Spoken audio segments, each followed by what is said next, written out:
Hello, good morning students. Today we are here to discuss chapter number 12, thermodynamics, in which in the last video we have discussed about thermal equilibrium, internal energy, adiabatic wall, isothermal diathermic wall, heat. The next point is work.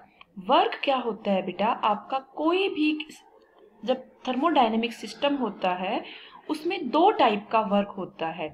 First on the system, second by the system. जैसा कि आप इस diagram में देखेंगे, यहाँ पर हमने किसी एक कंटेनर के अंदर कोई गैस भरी हुई है, तो ये हमारा क्या माना जाएगा बेटा? This is known as a system. अब क्या होगा कि इस सिस्टम के अंदर आपकी गैस भरी है. अगर आपने ऊपर ये पिस्टन लगा है, अगर आप बाहर से इस पिस्टन को कंप्रेस करते हैं तो आप क्या बोलोगे? एक्सटर्नल एजेंसी ने वर्क किया है. उस केस में आपका ऑन द सिस्टम वर्क होगा. And if this gas expand by itself, हमने इस गैस को नीचे से किसी दूसरे प्रोसेस के थ्रू हीट दी है, इसके टेम्परेचर को राइज किया है, तो ये गैस एक्सपेंड करेगी. इन that case you will say कि ओ बाय द सिस्टम होगा. हमने माना कि ये जो हमारा है, यहाँ पर प्रेशर हमने P ले लिया है, इसका एरिया A ले लिया है. गैस के जो पार्टिकल्स है जब वो एक्सपेंड करेंगे तो अपवर्ड डायरेक्शन में F फोर्स लगा रहे हैं, और यहाँ पर इनिशियली था, फाइनली आपकी गैस या पिस्टन यहाँ पहुंच गया है. So the displacement is dx. Then the force that will be exerted by the gas on the piston is known as F equal to PA. अब उससे आगे हम देखते हैं बेटा, पिस्टन आउटवर्ड डायरेक्शन में बहुत कम डिस्टेंस दैट इज dx, इससे क्या हो रहा है? शिफ्ट हो रहा है. इट मीन्स पिस्टन बाहर जा रहा है, वॉल्यूम इंक्रीज हो रही है. तो अगर हम वर्क डन, वॉल्यूम एक्सपेंड कर रहे हैं तो work done by the gas होगा. उस केस में हम क्या बोलेंगे बेटा? dw is equal to F into dx. अगर हम स्मॉलर उस डिस्प्लेसमेंट की बात करते हैं तो उसके लिए जितना हमारे सिस्टम ने वर्क किया है that is dw, that will be equal to F into dx. हम f को लिखेंगे, क्या ऊपर देखा हमने? p into a into dx. अब a इंटू dx ये किस चीज की डायमेंशन है बेटा? A that is area, dx that is displacement by which the piston is moving upward. So A into dx volume की dimension हो गई. This can be written as dv. So dw is equal to P into dv. Now initially let us suppose the volume of the gas is Vi, finally the volume of the gas is Vf. So how can you find out the whole work? That will be integration of the small particles of small amount of work from Vi to Vf. That will be Vi to Vf dw. When you will write it here, dw will be equal to P dv. P may be constant or variable, anything. Next हमारा आता है बेटा indicator diagram. Indicator diagram आपके क्या होते हैं? अभी हम आगे की जब चीजें पढ़ेंगे तो उसमें हम प्रेशर और वॉल्यूम के बीच में कर्व प्लॉट करेंगे. तो जो प्रेशर और वॉल्यूम का जो कर्व है that is basically known as indicator diagram. ये जो कर्व है बेटा, इसकी हेल्प से हम अपने उस प्रोसेस के ड्यूरेशन में वर्क डन फाइंड आउट कर सकते हैं. कैसे करेंगे? एरिया जो बाउंडेड होगा by the PV graph, PV graph के अंदर जो एरिया है that is work done. So area under the PV graph that will be work done. अभी हमने ऊपर चेक किया, Vi to Vf P dv. अगर हमारा सिस्टम एक्सपेंड करता है, इन दैट केस हमारा वॉल्यूम फाइनल ज्यादा होगा रेदर देन इनिशियल वॉल्यूम में. तो आप क्या बोलोगे? Vf is greater than Vi. जब यहाँ पर Vf ज्यादा होगा, Vi कम होगा, जब हम इसको इंटीग्रेट करते हैं तो हम क्या करते हैं बेटा? Upper limit minus lower limit, final limit minus lower limit. When final limit is more, lower limit is low, then the term will come positive. So in that case you can say the work done will be positive. So when the system expand, work done will be positive. जब contract करेगा तो final volume कम होगी. कम होगी तो हमारा system क्या होगा बेटा? वर्क डन नेगेटिव होगा. आई होप ये चीजें आपको क्लियर हुई. अब हम इससे आगे देखते हैं. ये आप देखिए P और ये V, हमने y एक्सिस पे प्रेशर लिया है, x एक्सिस पे वॉल्यूम लिया है।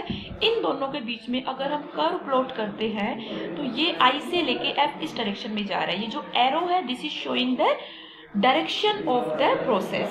Now what you will say ये VI था, ये VF है, इंक्रीज हो रहा है, एक्सपेंड हो रहा है, VF is greater than VI। तो हमने क्या देखा, W कैसा होगा बेटा, पॉजिटिव होगा। In this case you can see PV में अंदर हमारा VF कम है, VI ज्यादा है। एरो की हेल्प से आप देख सकते हैं कि आपका प्रोसेस किधर जा रहा है, तो उस केस में आपका वर्क डन नेगेटिव होगा। अब हम इससे आगे की बात करते हैं। इससे आगे देखेंगे, हमने देखा अभी कि वर्क डन जब डायरेक्शन पे डिपेंड कर रहा है, एक बार वर्क डन आपका पॉजिटिव हो रहा है, एक बार आपका वर्क डन नेगेटिव हो रहा है। इन द सेम वे आपका हीट भी होता है। जब मैंने आपको लास्ट वीडियो में इंटरनल एनर्जी बताया था, then I told you internal energy doesn't depend on the path, but work done and heat are path dependent function. अब अगर हमारा केस नेक्स्ट आता है बेटा किस चीज का, साइक्लिक प्रोसेस। हमारा जो पीवी कर्व जो है इंडिकेटर डायग्राम में, वो साइक्लिक प्रोसेस भी हो सकता है। तो उस केस में आप क्या बोलेंगे बेटा कि हमारा वर्क डन कब पॉजिटिव होगा, कब नेगेटिव होगा। साइक्लिक प्रोसेस होगा तो उसके अंदर एरो की हेल्प से हम डायरेक्शन बताएंगे। जब आप डायरेक्शन बताओगे तो आप क्या बोलोगे बेटा, अगर हमारा क्लॉकवाइज डायरेक्शन है, in that case work done will be positive, anti clockwise है तो आपका नेगेटिव होगा। और एरिया तो आप फाइंड आउट कर ही लोगे, डिपेंड करता है पॉजिटिव नेगेटिव। ये सिंपली एक ट्रिक है, आप पूरा प्रोसेस करेंगे उसकी हेल्प से भी आपका हो जाएगा। अब हम देखते हैं बेटा कि इनकी एक समरी ले लेते हैं कि हमारे वर्क की और हीट कब आपका पॉजिटिव होगा, कब आपका नेगेटिव होगा। तो जो भी हमने अभी तक डिस्कस किया है उसके साइन कैसे होंगे, पॉजिटिव कब होगा, नेगेटिव कब होगा, उसके बारे में हम देख लेते हैं। So by doing work done on the system, on the system मतलब नेगेटिव होगा। अभी अभी हमने चेक किया, एक्सटर्नल एजेंसी वर्क करेगी बाय द सिस्टम, या system is doing work positive. Heat is given to the system, heat दे रहे हो, एनर्जी इंक्रीज हो रही है, it means delta Q positive. Heat taken out means ले रहे हो, तो डेल्टा क्यू नेगेटिव हो गया। तो ये सब बातें हमने करी बेटा किसके बारे में, हीट, इंटरनल एनर्जी और वर्क डन। अब इससे आगे हम डिस्कस करते हैं first law of thermodynamics. First law of thermodynamics बेटा क्या कहता है, इससे पहले हमने जीरोथ लॉ देखा था। जीरोथ लॉ में हमने देखा था कि कोई भी दो सिस्टम अगर आपस में इक्विलिब्रियम में है किसी थर्ड सिस्टम के साथ में, तो वो दोनों सिस्टम भी आपस में कैसे रहेंगे, इक्विलिब्रियम में रहेंगे। अब फर्स्ट लॉ ऑफ थर्मोडायनेमिक्स क्या कहता है बेटा, this is actually based on the conservation of energy. आपका सिस्टम और सराउंडिंग के बीच में एनर्जी का ट्रांसफर हो सकता है, उनके बीच में आपका एनर्जी हमेशा कंजर्व रहेगी। तो heat given is either used, अगर आपने किसी सिस्टम को हीट दी है तो वो हीट किस किस चीज में काम आएगी। हमने बर्नर ऑन किया, गैस ऑन किया, आपका कोई भी चीज है वो बॉईल हो रहा है, हीट हो रही है, एनर्जी जो हीट गिवन है वो किस किस चीज में काम आएगी बेटा, एक्सटर्नल आपने वर्क किया या फिर इंटरनल एनर्जी उसकी इंक्रीज होती है। ये सारी चीजें आपको क्लियर है, इंटरनल एनर्जी कैसे इंक्रीज होगी, वेलोसिटी इंक्रीज होगी, पोटेंशियल एनर्जी इंक्रीज होगी, काइनेटिक इंक्रीज होगी, तो ओवरऑल आपकी इंटरनल एनर्जी इंक्रीज होगी। तो आपका जो हीट है वो दो काम कर सकता है, आइदर वर्क डन और internal energy. So delta Q हमने हीट से रिप्रेजेंट किया है, it means change in heat, और डेल्टा यू काइनेटिक एनर्जी है, सॉरी इंटरनल एनर्जी है, और डेल्टा डब्ल्यू आपका क्या है बेटा, वर्क डन है। तो आप क्या कहेंगे, change in internal energy is delta U, work done by the system on the surrounding is delta W. So this is the statement of first law of thermodynamics, delta Q is equal to delta U plus delta W. अब इससे आगे हम क्या देखेंगे बच्चों, heat capacity क्या होती है। हीट कैपेसिटी के बारे में हमने लास्ट चैप्टर में भी डिस्कस किया था। Heat energy required to raise the temperature by unity, इसकी यूनिट क्या हो जाएगी बेटा, J/K, जूल पर केल्विन। हीट कैपेसिटी को अगर हम कैपिटल एस से रिप्रेजेंट करते हैं तो this will be equal to delta Q upon delta T. Next हमारा आता है बेटा मोलर स्पेसिफिक हीट कैपेसिटी। अगर आप स्पेसिफिक हीट कैपेसिटी पर मोल फाइंड आउट करते हैं तो वो हमारा मोलर स्पेसिफिक हीट कैपेसिटी हो जाता है, जिसको हम सी से रिप्रेजेंट करते हैं।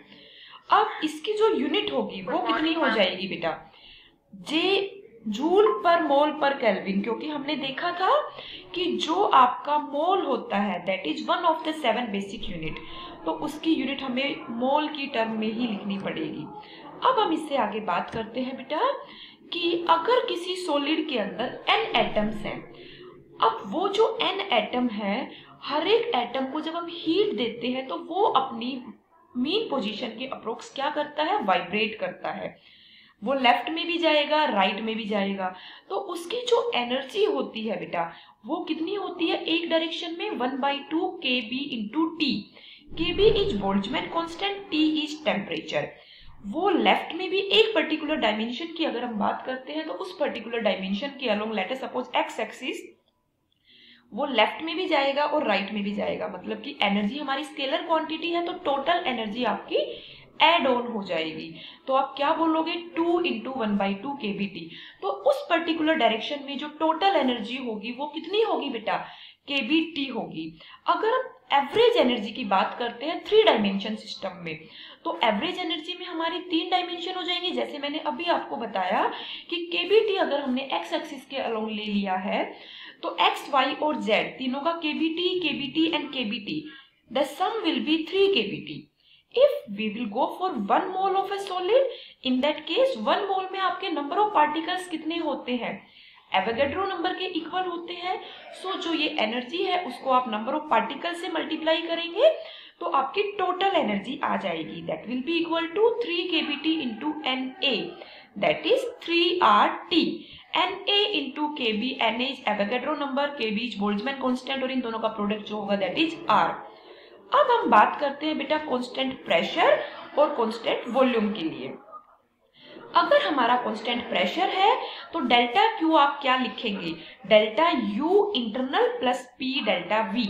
हमने कांस्टेंट प्रेशर ले लिया है और सॉलिड के केस की हम बात कर रहे हैं, तो हमें पता है कि सॉलिड के केस में हमारा जो चेंज इन वॉल्यूम होता है that is very small, that is negligible. So you can neglect delta V term, then delta Q will be equal to delta U internal. तो अगर हम स्पेसिफिक हीट कैपेसिटी की बात करते हैं तो C is equal to delta Q upon delta T होता है, और डेल्टा Q को आप क्या लिख सकते हैं बेटा, delta U internal upon delta T।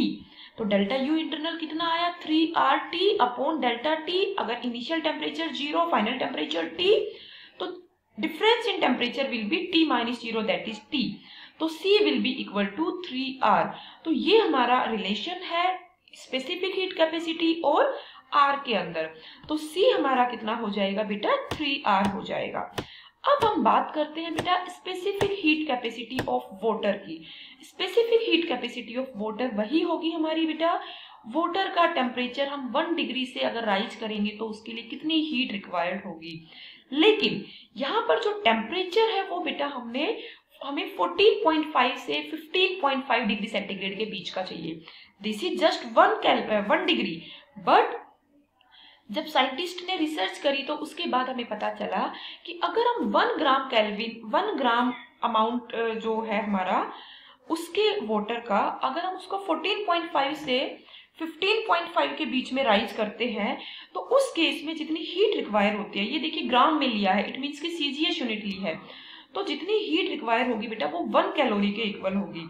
और वाटर की हीट कितनी है, 4186 जूल पर केजी पर केल्विन। अब ये तो हमने सीजीएस में लिया, अगर आपको चाहिए कि आप इसको जूल में ऐसा यूनिट में भी कन्वर्ट करना चाहते हैं तो कन्वर्जन फैक्टर है 1 calorie, that is heat energy की टर्म है, और उसको आप 4.2 जूल के नियर अबाउट इक्वल होता है। Depend on your question, depend on your unit, किस फैक्टर में आपको चाहिए, तो आप इंटर कन्वर्जन भी कर सकते हैं। तो आई होप आपको यहाँ तक की चीजें क्लियर हुई बेटा। इससे नेक्स्ट क्लास में हम देखेंगे सीपी और सीवी के बीच में क्या रिलेशन है। थैंक यू बच्चे, god bless you. If you have any doubt then you can ask me. Thank you.